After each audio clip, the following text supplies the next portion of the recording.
Good morning, class. Today's topic is translation. In our previous class, we already discussed so many topics like replications, transcriptions, genetic code. Now the turn of next topic, which is translation. Class, translation क्या है? Basically जब हम translation की बात करते हैं तो mRNA जो ट्रांसक्रिप्शन के रिजल्ट में बना था उसका प्रोटीन में कन्वर्ट होना, mRNA जो ट्रांसक्रिप्शन के रिजल्ट में बना था, ट्रांसक्रिप्शन हुई थी यहाँ पे, जो प्रोटीन के रिजल्ट में बना था आपका, ठीक है, प्रोटीन में कन्वर्ट होना ही उसका क्या कहलाता है? ट्रांसक्रिप्शन कहलाता है। तो प्रोटीन सिंथेसिस होता कैसे? जो प्रोटीन को हम पॉलीपेप्टाइड चेन कहते हैं, प्रोटीन को आप जानते हैं पॉलीपेप्टाइड चेन भी कहते हैं, तो जो प्रोटीन है उनकी जो फॉर्मेशन होगी वो किस तरीके से होगी? सबसे पहले उसके लिए हमें कुछ इंपॉर्टेंट फीचर्स क्या हैं वो जानने होंगे। तो आपको आरएनए की mRNA की ज़रूरत होती है, जैसे कि यहाँ लिखा हुआ है, देखिए mRNA की ज़रूरत होगी, देखिए ये लिखा है mRNA की ज़रूरत होगी, यहाँ पे आपको mRNA की ज़रूरत होगी जो कि ट्रांसक्रिप्शन के रिजल्ट में बना था, ठीक है। आपको एक एडेप्टर मॉलिक्यूल की ज़रूरत होगी जो tRNA है आपका। tRNA एज एडेप्टर मॉलिक्यूल्स भी कहते हैं क्लास, इसलिए कहा जाता है इसे एडेप्टर मॉलिक्यूल्स क्योंकि एक जो tRNA है, tRNA एक तो mRNA के सीक्वेंस को कोडॉन जो लिखा हुआ है यहाँ पे, एक तो mRNA के सीक्वेंस को कोडॉन को मतलब जो है उसको रीड करेगा, ठीक है। जैसे कि आपका 5 to 3' सीक्वेंस ये देख रहे हैं आप, देखिए ये देखिए 5' से 3', 5 प्राइम से 3 प्राइम, सॉरी 5 प्राइम से 3 प्राइम है यहाँ पे AGU। तो ये इसके हिसाब से जो एंटी कोडॉन लेके आएगा, ये जो एंटी कोडॉन है इसके एंटी कोडॉन ये जो है AGU लेके आएगा, ये जैसे UCA यहाँ था, इनके एंटी कोडॉन ये लेके आया, ठीक है। और दूसरी तरफ यहाँ जो दूसरी तरफ ये है, दूसरी तरफ जो अमाइनो एसिड है उनके अकॉर्डिंगली को मतलब उनके उसके अकॉर्डिंगली वो बाइंड करता है। कौन? एडेप्टर मॉलिक्यूल जो tRNA है। tRNA को इसीलिए एडेप्टर मॉलिक्यूल कहते हैं क्योंकि ये अमाइनो एसिड्स को बाइंड करेगा और उनके सीक्वेंस को लाने का काम करेगा, ठीक है। देखिए क्लास, अब देखिए दूसरा जो चीज़ है वो राइबो, जैसे इसलिए मतलब इसीलिए आप लोग जान लीजिए कि tRNA को एडेप्टर मॉलिक्यूल भी कहते हैं। क्लास tRNA को आप लोग सोल्यूबल mRNA भी कहते थे जब इसके बारे में नहीं मालूम था। जब इसके बारे में मालूम चला बहुत पहले इसको सोल्यूबल mRNA कहते थे, ये लिख लीजिएगा एक जगह, सोल्यूबल mRNA से पहले कहते थे, लेकिन अब इसे tRNA एडेप्टर मॉलिक्यूल्स कहते हैं क्योंकि अब इसके फीचर्स इसको मालूम चल गए हैं कि क्या क्या ये करता है, इसलिए इसका नाम tRNA पड़ गया था। साथ ही आप देखोगे जो मतलब इसमें जो राइबोसोम्स की भी तीसरा जो फीचर है जो वो राइबोसोम है। राइबोसोम्स में क्या होता है क्लास, फिर उसके बाद जो चीज़ है वो राइबोसोम्स ही है आती है। राइबोसोम्स में 2 सब यूनिट्स होती हैं, जैसे कि यहाँ लिख रखी, स्मॉलर सब यूनिट, लार्जर सब यूनिट। क्या होता है क्लास, जो राइबोसोम्स हैं उसकी जब वो इनएक्टिव फॉर्म में होता है, ये देखिए मैंने लिख रखा है when they are inactive form, जब ये इनएक्टिव फॉर्म में होता है तो इसकी 2 सब यूनिट्स होती हैं, स्मॉलर सब यूनिट और लार्जर सब यूनिट। अब होता क्या है कि साथ ही आप देखोगे जो राइबोसोम्स हैं वो लगभग 80 डिफरेंट प्रोटीन से बने हैं और आरएनए से मिलकर बने हैं। ये जो लिख रखा है ये लाइन 80 डिफरेंट प्रोटीन से और आरएनए से मिलकर बने हैं, ठीक है। आपको ये चीज़ याद रखनी होगी क्लास, NEET के एग्ज़ाम में आती है, नीट के एग्ज़ाम में आती है कि अमाइनो एसिड बाइंडिंग साइट कहाँ पर होती है। तो आपको ये याद रखनी है, अमाइनो एसिड बाइंडिंग साइट आपके कहाँ होती है? 3 प्राइम एंड पर होती है, ठीक है।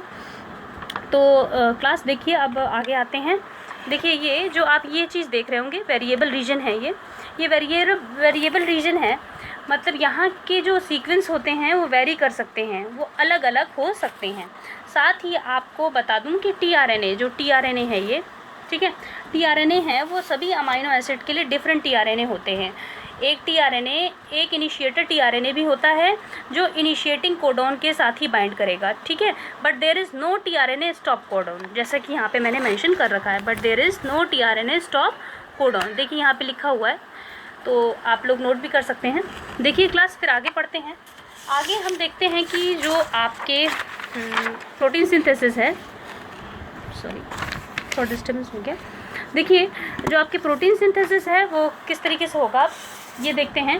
प्रोटीन सिंथेसिस प्रोकैरियोटिक्स में जो होगा, प्रोकैरियोट्स के अंदर साइमल्टेनियसली चलती है, ठीक है, लेकिन यूकैरियोट्स के अंदर जो mRNA इसमें शॉर्टकट में बना रखा है, आप लोग इसके नोट्स खुद भी बना सकते हैं, बहुत इजी है, ठीक है, हार्ड नहीं है, मैं इजी तरीके से आप लोगों को पढ़ा रही हूँ। लेकिन यूकैरियोट्स के अंदर जो होता है, जो mRNA होता है क्लास, जो mRNA होता है न्यूक्लियस में बना था, जो वो न्यूक्लियस से बाहर निकलकर कहाँ आ जाएगा, साइटोप्लाज्म में आ जाएगा। ठीक है, साइटोप्लाज्म में आ जाएगा जहाँ राइबोसोम्स की दोनों यूनिट्स होगी, राइबोसोम्स है स्मॉलर यूनिट और लार्जर सब यूनिट। ठीक है, अब ये लार्जर और स्मॉलर यूनिट क्या होंगी, बोथ यूनिट कंबाइन होंगी। इनको कंबाइन करने के लिए Mg2+ होता है, मतलब मैग्नीशियम की हेल्प से ये दोनों सब यूनिट स्मॉलर और लार्जर राइबोसोम्स की जो यूनिट थी वो कंबाइन हो जाएंगी।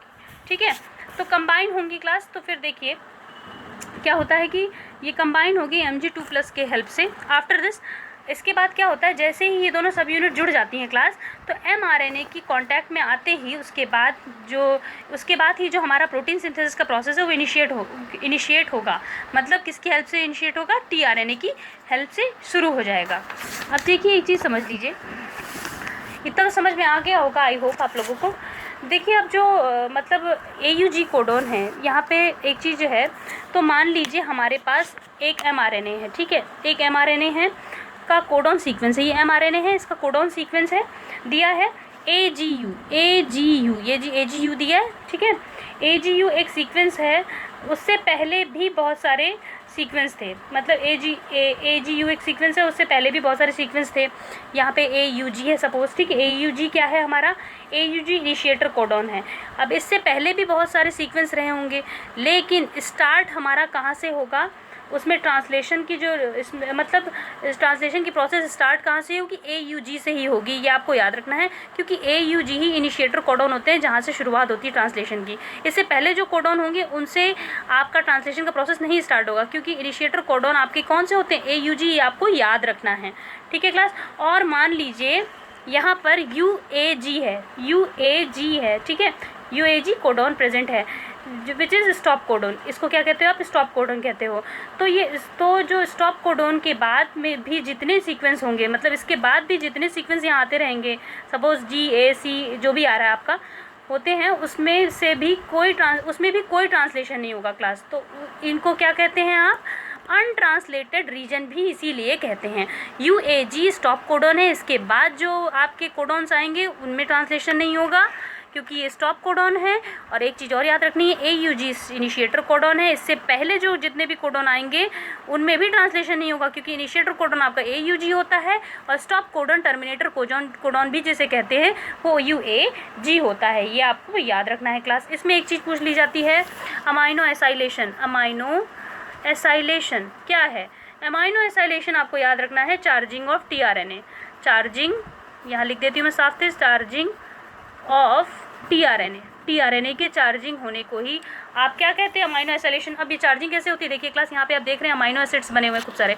ये अमाइनो एसिड्स बनते चले जाते हैं, ये हेल्प से किसकी हेल्प से जुड़ेंगे, एक पेप्टाइड्स की हेल्प से जुड़ते हैं। पॉलीपेप्टाइड चेन तभी कहते हैं। ठीक है, प्रोटीन एक पॉलीपेप्टाइड चेन है, तभी प्रोटीन को क्या कहते हैं, एक पॉलीपेप्टाइड चेन है।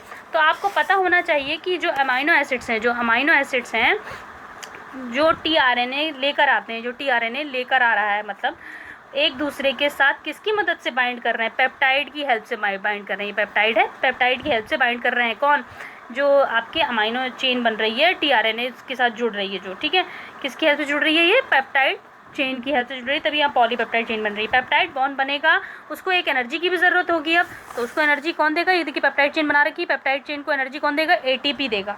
तो ठीक है, अमाइनो एसिड ATP का यूज़ करके एक्टिव हो जाते हैं और अपने रिस्पेक्टिव tRNA के साथ जाकर जुड़ जाते हैं। देखिए अपने रिस्पेक्टिव tRNA के साथ, यहाँ पे देखिए, यहाँ पे tRNA बनता रहेगा। ठीक है, देखिए यहाँ पे दूसरा tRNA बनेगा।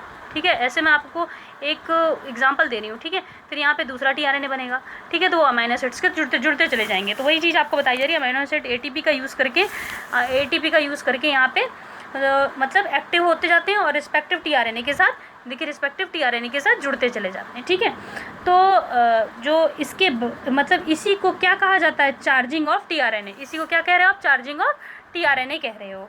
ठीक है, और एज अ रिजल्ट हमें क्या मिलता है, प्रोटीन सिंथेसिस का फॉर्मेशन हो जाता है, जिससे आप ट्रांसलेशन प्रोसेस कहते हो, प्रोटीन सिंथेसिस। ठीक है, तो ये था आपका ट्रांसलेशन का पूरा प्रोसेस क्लास। आई होप आप लोगों को ये वीडियो समझ में आया होगा। Thank you for watching this video. Do not forget to like, subscribe and comment.